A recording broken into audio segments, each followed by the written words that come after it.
Hey everybody, welcome to the American Prepping Academy. So this is going to be just going over the emergency vehicle gear list and talking a little bit about what the items can be used for, why I put on some of the things in here that I put in, and all that kind of stuff. This stuff is based off of a lot of the stuff that I have in my personal vehicles, as well as a few items that, as I was doing research and looking for better ideas and everything, that I threw in there as well. So let's just jump right into this, and we'll start with the admin section. And then I have a vehicle accident checklist that kind of goes through. It's for the $3 patrons and up. It's along with all those emergency checklists, downloads that you can download, and it kind of goes through different disaster scenarios and stuff, and gives you an idea of the things you want to do beforehand, kind of during, and some afterwards, and it's a pretty good checklist to keep in your vehicle, just in case you have an accident. Then insurance cards and vehicle registration. Pretty much everybody has that in there always, but I'm using basically the 9 basic needs for modern survival. And so admin is one of those needs, and that's just why I threw that in there. So, all right. Then we've got power generation, heat generation. So I threw the jumper cables in there, for kind of because it's associated with power. And with jumper cables, you want to make sure you get a heavy gauge cable. A lot of the cables are like 10 or 12 gauge, and they're pretty short. They're only like 6-8 feet or something like that. That's really not sufficient, especially in a lot of cars. The batteries are kind of back in the compartments and stuff like that, and so it's a good idea to get a good 20-foot long set that are at least 4 gauge. Even 2 gauge is good too. You want them to be heavy duty, because the lower the number, the thicker the wire on jumper cables, and you want it to be thicker, and that's gonna support transferring the voltage better, and it's also just going to be more heavy duty, and it's going to last. Now, I do have Amazon links on here if you guys want to use these. These are affiliate links. That's cool if you do. It's cool if you don't want to too. That's fine. But I just try to be full disclosure on that. Then I also put on here a 12-volt emergency battery pack, or a jump starter. Basically, it's a battery pack in a box. It's got some little clamps on it for hooking to your battery. And the reason I say that you should carry one of these is because sometimes people aren't around. And if nobody's around to give you a jump start, then you need to have a jump starter, like a little kit. I do recommend having both, though, because sometimes those battery jumpers have a tendency to wear down if you don't regularly recharge them. So I'm hoping that with some of the newer lithium technology that maybe they'll get better at those, but some of the old ones weren't the greatest. Then I also throw in a couple of cans of Sterno, especially if you're in a colder environment, if you need to be able to make heat or start a fire. If let's say you went off the road and you're out, in the wilderness or something like that, then that's just a good survival item to have. And so we'll just leave it at that. And I like Sterno, but I don't like carrying it in a backpack. So that's why it kind of goes into vehicle kits. Because in a backpack, it's just kind of big and bulky. But in a car where you got more room, then it's kind of a good item to put in there. So obviously you guys will want to customize the things that you put in your vehicle for your situation, your environment, where you are, and all those kinds of things. So, don't just go buy all these items and think that that's going to be perfect for you. Put some thought into it and make sure it makes sense for your situation, because maybe it won't. Okay, with communication and intel, this section I put a backup phone battery pack with cords. So we're just talking about like one of those little Anchor, battery packs, and then make sure you got the USB cord that goes to your phone so that you can charge it. I also put in here on the next one on the item, I had a handheld CB radio and extra batteries. The reason I put handheld CB is because, usually people taking trips and all that kind of stuff, they're on freeways and highways, and CBs are still commonly used with a lot of truckers, and police vehicles a lot of times will have CBs in them too. And so if you have an emergency situation, you can get on channel 9 and you can use the CB to try to call for help. You can also call for help on any, obviously any channel on a CB, and people are supposed to give you preference and kind of relay your message. So that's just always a good emergency thing to have in there, just in case you're not able to get anybody, or if you're in an area with no cell coverage or something along those lines. Make sure you have extra batteries. Make sure you don't store the batteries in the CB, because they will go bad and then they will get corroded, and then it won't work when you need it to work. And that goes for pretty much all devices that carry batteries. If you're going to store them, especially in a vehicle where there's high temperatures, make sure you don't put the batteries in the device. Next thing is if your family uses a different radio for a family communication plan, like during disasters or whatever, then I'm saying go ahead and throw one of those in there as well. Ours is that we use is just a BTEC, which is a Baofeng GMRS radio, dedicated GMRS radio.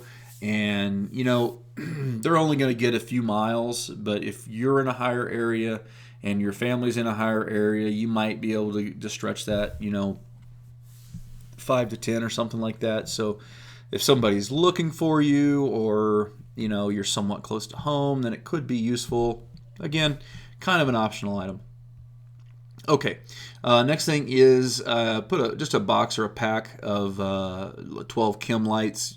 The number doesn't really matter, but chem lights can work fairly good if it's at nighttime and you're having an accident. And just to light up the way, it's kind of a cheap way to do like a temporary road flare, kind of just to let people know something's going on. You can kind of, put them in a line trailing back from your car, especially if your car was still in the lane. And so, if you couldn't get over, or there wasn't a shoulder or something along those lines, that's going to help kind of divert traffic around you. You can also do that with the 3 LED road flares. These are really bright and they're programmable. You can put them on different patterns and all that kind of stuff. Pretty cool technology. And then I've also got on here 4 large road flares. And I'm talking about the traditional kinds of road flares here. They don't sell those on Amazon, so you can get those like in local parts stores. Those are good because they're also kind of a dual use item, because you can also start a fire with them even in like wet weather. Road flares are really, really good for getting a good fire going even in bad weather. So those are good to keep in there. And then you've got your triangle reflectors, and those are going to be a little bit more visible during the daytime. They're also visible at night, but during the day they kind of stand up there where you can see them, and you got the orange on them and everything like that too. So anyway, that's just basically communicating with the traffic around you in case you had an accident or something like that. All right, so the biggest section in here is tools. And so having a good bin to carry these in is probably a good idea. I think the one that I put on here was a Plano. Those have good locking latches on them, and they seem to work really well for this kind of thing. So tire pressure gauge, self-explanatory. You need to be checking your tire pressure monthly. And then we've got 5-pound fire extinguisher. I've had to use fire extinguishers on multiple occasions when I was out and about, and so I always recommend carrying at least a 5-pound one. That's a bigger one, and the reason for that is because the smaller ones that a lot of people put in vehicles are like 1 or 2 pounds. They don't really even touch a car fire. A car fire is, if you're traveling down the road and you come across a car fire and you want to help somebody out, or if your car catches on fire, there's a lot of flammable stuff in a car engine compartment and all that kind of stuff, and it really goes up quick once it starts to catch fire. And so you need to have a big fire extinguisher. If you've got a truck and you can carry a 10-pound, then that's even better. 4 cargo straps, that's just because, I'm assuming that a lot of folks here have got SUVs or trucks, and so this list is a little bit more geared towards that. But cargo straps are great to have just to tie your stuff down and all that. You want to get something that's at least a couple of 1,000 pounds rated, a little heavier duty, because a lot of the cheap ones that you get at like Harbor Freight and stuff are only rated for like 500 pounds, and that's kind of ridiculous. So the next thing you want to have is a glass breaker, and this is like a hammer style, glass breaker, because if somebody's trapped in a vehicle, if maybe it went off on the road and they were stuck inside, you could go down and help them and break the glass and get them out. I think I saw a news story about that here just recently where a guy did that. In Iraq, they had a lot of situations where soldiers were dying when the Humvees would turn over in there. Now you wouldn't be able to break up armored glass, but here in the States, it's just a good thing to have. And again, with preppers, we're trying to be sheepdog. We're trying to be prepared for just pretty much any scenario, so we can help people out or we can help ourselves. And so that's how a lot of these things come into play. All right, so the next thing is a multi-tool. Just a Leatherman Wave is just a good general multi-tool, or Leatherman Signal. Pretty much any of those are super handy. Roll of utility wire. You could have automotive wire that has shielding on it, insulation on it, or you could just do some steel wire. It really depends on maybe even a little bit of both. A small roll of both would be fine too. But with utility wire, like if your exhaust comes down or something like that, with that steel wire, you can go up there and wrap that up and kind of keep that in place. That's where I've used it in the past on one of my trucks, and it came in pretty handy. An E-tool is an entrenching tool. It's just a military folding shovel. I think the one that I linked to is a SOG. That's a pretty good one if you can't find an actual government issue entrenching tool. The SOG one's okay. Be careful about buying cheap ones off of Amazon and different places that are no name, because they really are cheap and they're just not, they don't hold up well at all. But a good genuine government issue one is pretty good, and the SOG ones are pretty decent too. Okay, the next thing is just a flashlight, headlamp, or whatever you prefer, some kind of light source with some extra batteries there. I like the Petzl headlamps. I think they're really good headlamps, and I've got some that I've had for probably 24 years. And they still work great. So they're a little bit more spendy than some of the cheap ones on the market, but they last a long time. Then the next thing is a toolkit. You're just talking about your basic sockets, wrenches, screwdrivers, wire cutters, pliers, just the basic stuff for dealing with an automotive breakdown and that kind of thing. This link that I put up here is just a sample kit. You really need to kind of judge for yourself what kind of tools you want to have. But I was kind of just showing some of the main things that you would want. A hammer is another good thing to keep in there, especially if you get in a car accident or something like that, or if you're in a remote area and you go off the road or something along those lines. Having a hammer is good to be able to bang fenders back out, or get them out of the way of the tires or something along those lines if something got crunched. So hammer, like a good 2-pound hammer or a claw hammer or whatever, but probably a 2-pound hammer would be even better. Next thing, extra fuses. Having a good kit full of a lot of additional fuses. Not only are you going to be able to help yourself if you get a blown fuse, but helping other people at gas stations, whatever the case may be. Just a handy thing, and they don't cost very much. Next one is a multimeter. Obviously, this would be something if you know how to use a multimeter, if you had a little bit of training on it. But basically, it just helps to track down like electrical problems and different things like that, if that would ever be a problem. And the next thing is super helpful, is an OBD code reader, onboard diagnostic code reader. And that is so that when you get a warning light, you're driving down the road and you get a warning light, you can plug this little OBD code reader in, and it'll tell you, hey, it's code P062 or whatever it is. And then you can look that up and you can see, is this a critical code? Can we continue driving or not? Or is it something that we have to absolutely address right now, or the motor's going to be, ruined? And so I think that's a great thing, and they're fairly inexpensive, but just a great way. And then the other thing too is if your car does break down, or if it's something you can't drive further, when you're calling the tow truck, you can tell them, hey, our code reader is saying that it's these codes, and you can give it to them, and so they would know then, like if they could just grab a part or something along those lines, or you could call a local auto parts store, see if they've got something that they could deliver to you. Sometimes they'll do that. It just gives you options and gives you a little bit more information. Okay, next thing is a small funnel and a couple quarts of oil and an extra gallon of antifreeze. And, again, this is just basic maintenance stuff.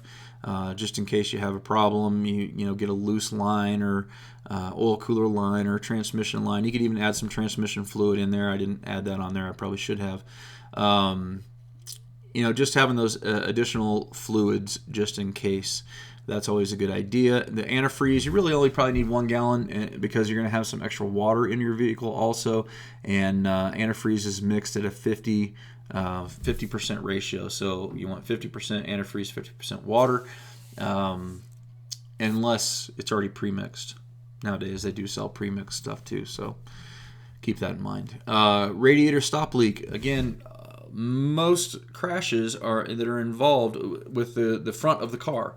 The radiator sits at the front of the car, and so you might end up having, if you got a little fender bender or something, you could have a radiator leak. If the radiator leak is not too big, then you might be able to use some stop leak to to patch the leak so that you can continue driving or whatever. You can't use this on big leaks. We've got some other stuff down here that'll help with the bigger ones, if necessary. Okay, an extra belt. So when you go in and you have maintenance done on your vehicle, have them, and you're changing out your belt, have them save the old belt and keep that one in your vehicle as a spare.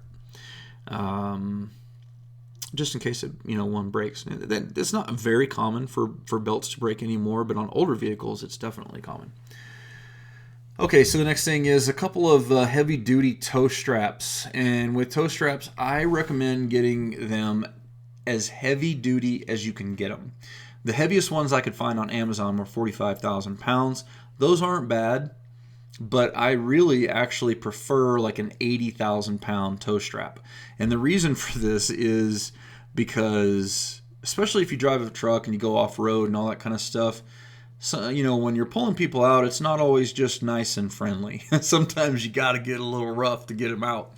And when that's the case, you really need to have a heavy-duty toe strap, because a 10 or 20 or 30,000 pound toe strap will snap like nothing, if you put a little bit of gas into it. So having a much heavier duty one is going to last better, especially if you're not familiar with towing people out and stuff like that and know how much they can hold and everything. So it's just something to think about. So the next thing here is a window breaker / folding knife, and I put up a SOG one, and that's what I have in my vehicle on the link there. And I put those right up on the A-pillar. I clip it behind the little piece of trim. I clip it on the trim, and it holds really good and snug up in there. And that way, if I'm in a crash or something like that, and I need to cut my seatbelt, I can't, maybe I can't get to the one in my pocket or something like that, I've got an additional knife right up there on the A-pillar, and I can also use it as a glass breaker to punch the window if needed. Next thing on here is 24-inch bolt cutters. That's a big set of bolt cutters.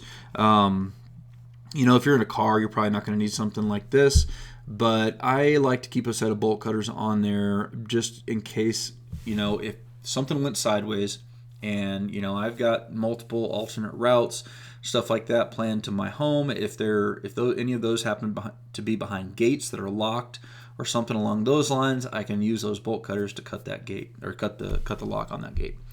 Trying to cut big locks with smaller than 24-inch bolt cutters is pretty tough to do unless you're a big dude. So that's why I like to get at least that size. If you can have bigger ones, then it makes it even easier. But trying to cut some heavy-duty locks with like 12 or 18-inch bolt cutters, it's just not an easy thing.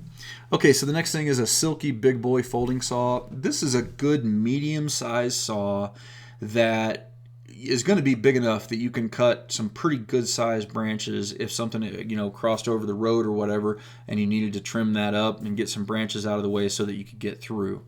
And you might not have to cut a whole tree, but maybe you just need to cut 3 or 4 4 or 5 inch branches and pull those out of the way so you can get around something. So that's kind of the thought behind that.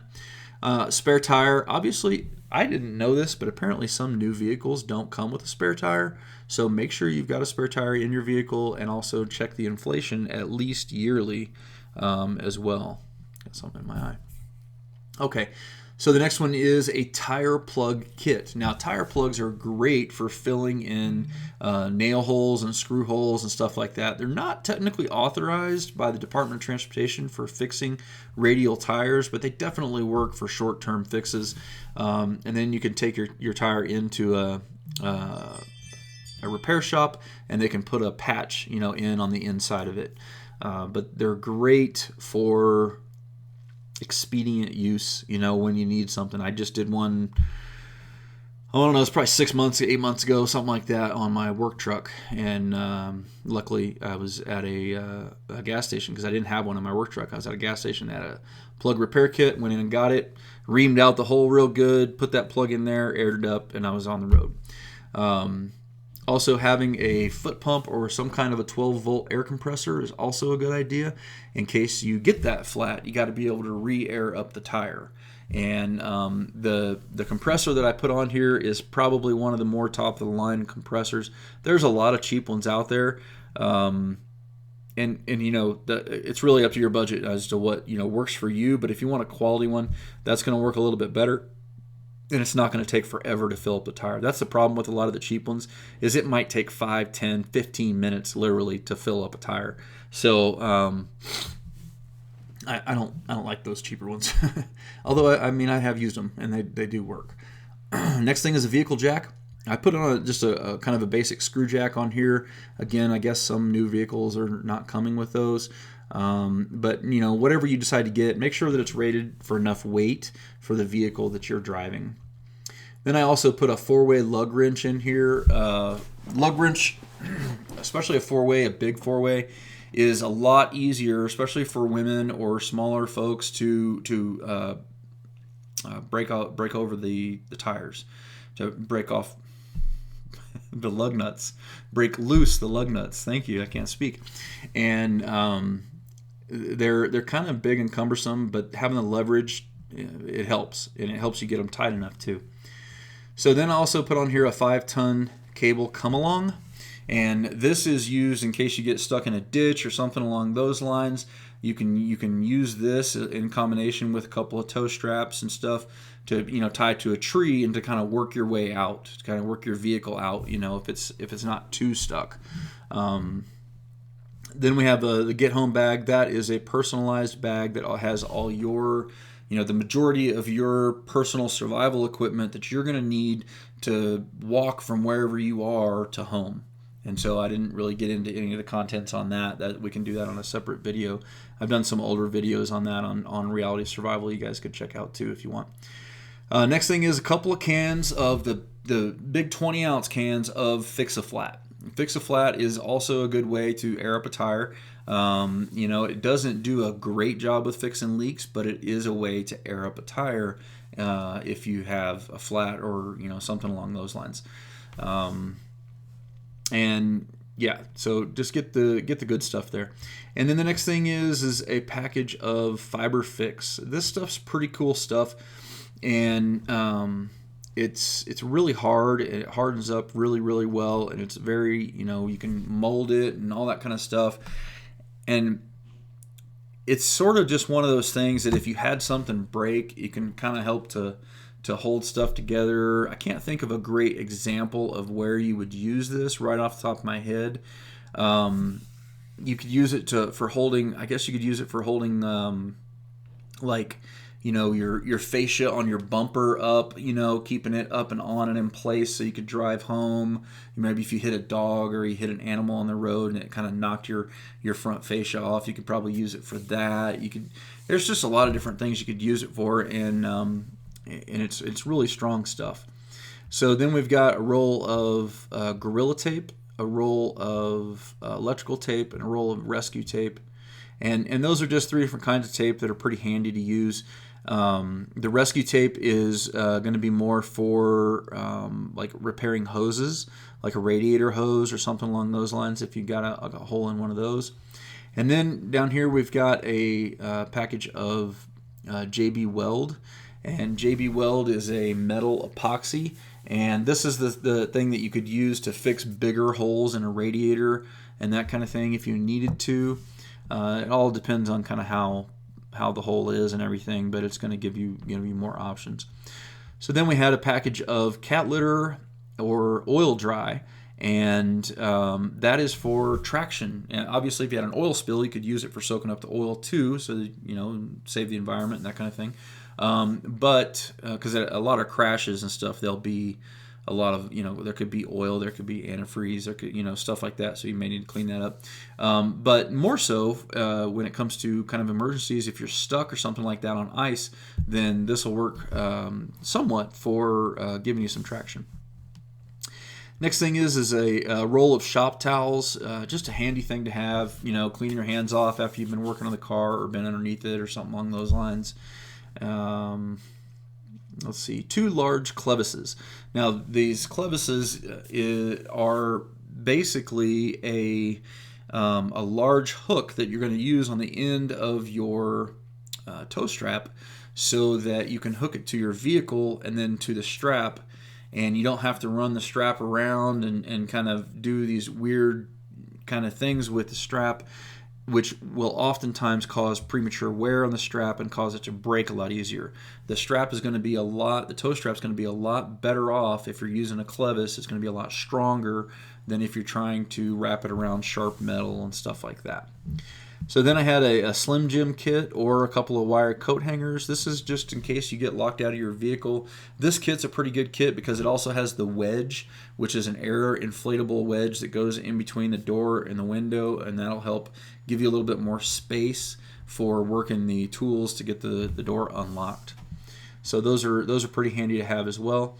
And then we've got in the sustenance section, just real basic stuff here. I didn't go crazy. You could go as elaborate as you wanted to. I just threw in some ration bars. I think these are like Mainstay or something like that. High in calories, low in taste, but they're pretty stable, and they're it's something that'll store pretty good in the car. And then a case of bottled water. I think this is a great thing to have in there. Again, if you had a radiator leak or something like that, you can take the water out. You can dump some in there. And you can also use it for yourself if you were stuck in your vehicle or if you had to walk home or something along those lines. If somebody come up to a crash in a car scene, people sometimes are in shock. You can let them sip some water. Sometimes that can be helpful. Just a lot of different uses for it. Okay, so the next thing, protection from the elements.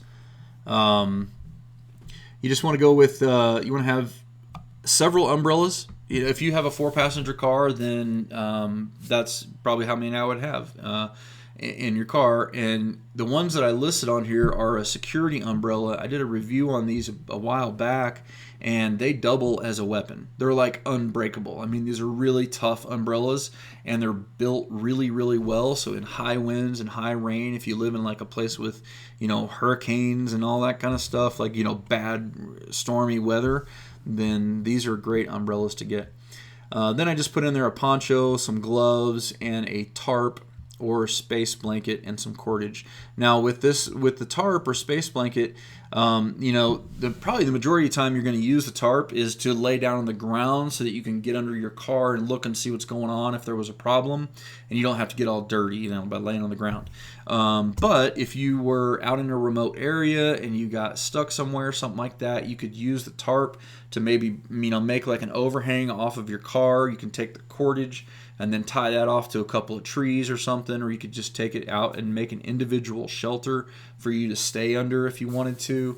Doesn't really matter what kind of cordage. It could be bank line from Walmart in the fishing section. It could be 550 cord. It doesn't really make a difference. It's not going to have to be anything too crazy there. But a tarp and a space blanket is a pretty good thing to use. And I like the space blankets, the heavy duty ones, and that's what I linked to on here, because that can act as a tarp, it can act as a shelter, it can act as a signal, to signal for help, let somebody know like, hey, I'm right here, whatever. It can also work in a medical situation to keep somebody from going in shock. So that's just a really good item to keep in a vehicle as well. And the next one on health and medical, over-the-counter ibuprofen and acetaminophen and some 80 milligram aspirin, chewable aspirins.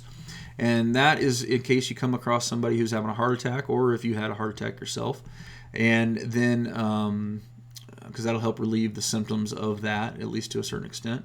And then you've got ibuprofen and acetaminophen. You can stack those two. If you say you got in a car accident or something and you're really hurting or whatever, you can, or you twist an ankle while you're out walking or hiking or camping or something, and you have some, stuff in your car.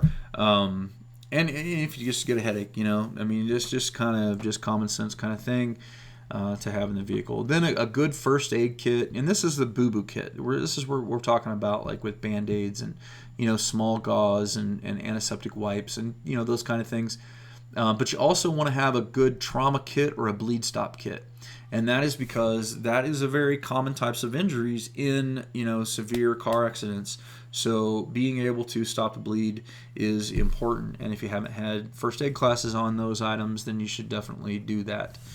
Then we've got a SAM splint. This can be used for broken bones and stuff like that to splint up and make them feel a little bit better in the meantime. And you can also use a SAM splint as a C-collar to immobilize the head and neck in case there was a neck injury. Now, again, you need to make sure you have some training on that, and you know how to do that and all that kind of stuff, because messing with a person's neck when they're injured, if you don't know what you're doing, you can make it worse. So make sure you get training there. All right, so the next section is travel and navigation. So the maps that I like, really like these a lot, is the Rand McNally trifold maps. And I couldn't find any on Amazon to show you guys, but you've seen them in the gas stations, and they fold out, they're laminated, and they're usually just for the state that you're in. Now, they don't give a whole lot of detail, but those are usually good for generalized use, when you're driving and that kind of stuff. But then I also like to get the Gazetteer map for the state that you live in, and those offer a lot more detail, a lot more information in those. And especially if you're having to travel tertiary roads or back roads because of an emergency situation, maybe you're headed to your bug out location or whatever the case may be, I don't know, then these maps are going to give you a lot more detailed information. Then you want to have a good compass. The Silva Ranger 2 is a really good compass, and I think it's not going to fail you. I also like the military Lensatic compasses. They cost about $60, and they have the actual tritium in them, so you can use them at nighttime and stuff like that too. Okay, so the next item is security and self-defense, or the next section is security and self-defense. Now with this, it's really up to you if you want to carry a firearm or not. What's legal in your state. You gotta take into consideration those things. Can you store a weapon in your car? Can you not? This varies by state to state. If you do store your weapon in your car, I recommend that you get at least a mini, handgun safe and cable that, to the frame of your seat, underneath your seat or whatever. And then keep like a little pistol in there or something like that. If you decide to carry a long gun, then make sure that you've got a trigger lock on there or something along those lines, just for safety and stuff. Then make sure you've got some ammo, some extra magazines, and those kinds of things. And then, the old billy club or tire thumper or a little t-ball bat or something along those lines are always good to have too. One thing is with pepper spray, you want to be careful about storing that in your vehicle in really hot environments, because you can get too hot and the pepper spray will explode in your car, and you're going to hate life because it's never coming out. It's probably not ever coming out. And so be careful about pepper spray and stuff like that in the vehicle. If you take it inside with you every time that you come and go, no problems. But if you're going to leave it in there in really hot areas, down south, then you got to be careful. Backing up to the handgun, you really need to get the gun that fits you. That's important. Get a gun that fits your hand, that you're comfortable with, all that kind of stuff. Pretty much all the big manufacturers that are sold in gun stores nowadays are, you're going to be able to find a quality weapon. I personally carry, for my EDC, I carry the Smith & Wesson M&P Shield 9mm. It's the M2.0 model, and great gun. Great gun. It's super light, super easy to conceal. I have no complaints with it whatsoever. I like everything Smith & Wesson when it comes to their M&P M2.0 line. The whole line, everything that I've put my hands on so far is really, really good. And it's also better than Glocks, so I'm just teasing. not really. All right. And then last section here is cold weather. So, you don't probably need to carry all these items unless you're up north or you live in areas where you get freak snowstorms and stuff like that, like where I live. But these are some items you want to add in cold weather. So you got your snow tire chains. With this, make sure that they fit your vehicle. That's important. And if you get new set of tires and you've gone up in size or down in size, make sure that you got new chains. They're going to fit those tires too. Then some hand warmers. These are great, especially if you're having to stay in your vehicle a long time when it's cold. Maybe you ran out of gas or something and the vehicle can't run and it's in a really cold environment. You can take those hand warmers, you can kind of put them on the back of your neck, you can put them under your armpits and stuff like that, and it's going to help you to stay warmer a lot better.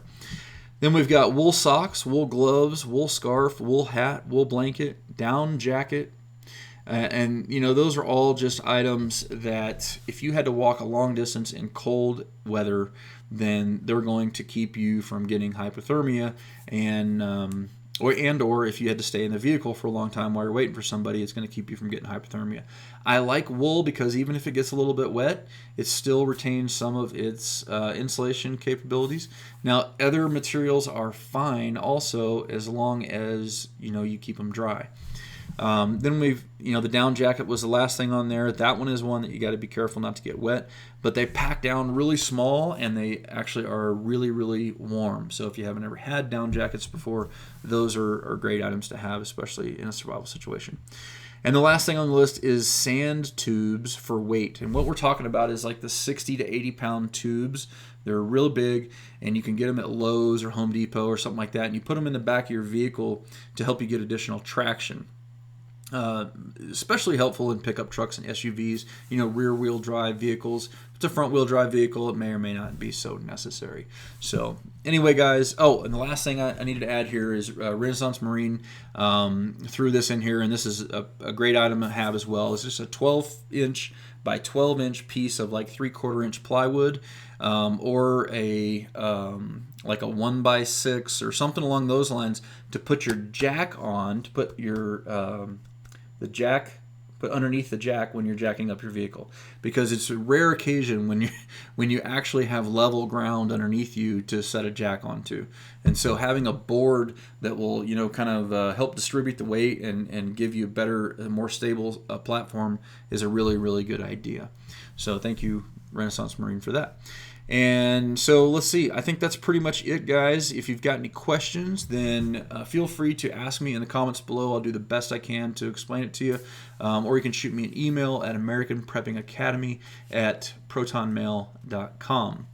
All right, guys, that's it. And I'll see you on another video here shortly.